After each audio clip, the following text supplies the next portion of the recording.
bet you never thought of leaders as servants.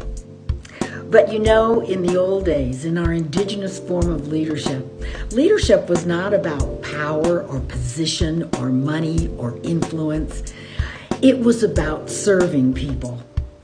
And it turned the hierarchical pyramid, this dominance that we're dealing with today, upside down because it was the people that came first. And so servant leadership is a very old indigenous form of leadership.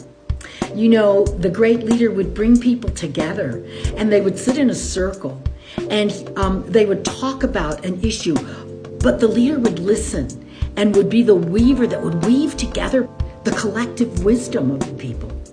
And then the leader would help people to achieve those goals, always empowering them, always encouraging them, always including them. And that was the role of the great leader. Well, this type of leadership is called servant leadership and was brought into a modern context by Robert Greenleaf in 1979. He was one of the first people I read about leadership, and I knew immediately that that's how our people have led. Because you see, my mother, Maria, was the greatest servant leader I ever met. She gave up her home and her country. She left her community and her language to come to this country so her children could have a better life. And she worked cooking and cleaning in a school lunchroom every day so her children could get a good education. And I am here today because my mother was such a great servant leader. But more than that, she taught me the value of service and doing for others. And so servant leadership in my work is called community stewardship because our leaders today are really community builders and they're here to serve our community.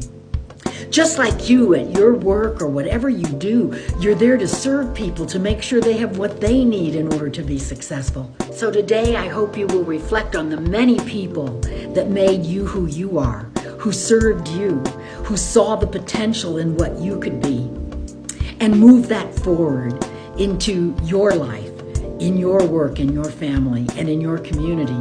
If we all serve each other, if we have that sense of we, of mutuality, of helping one another, we can all feel the power of who we are as leaders. We can all make our own unique contribution. So servant leadership is about power. It's about knowing that power of service, and that as we serve others, we grow, we learn, and we become greater leaders as well.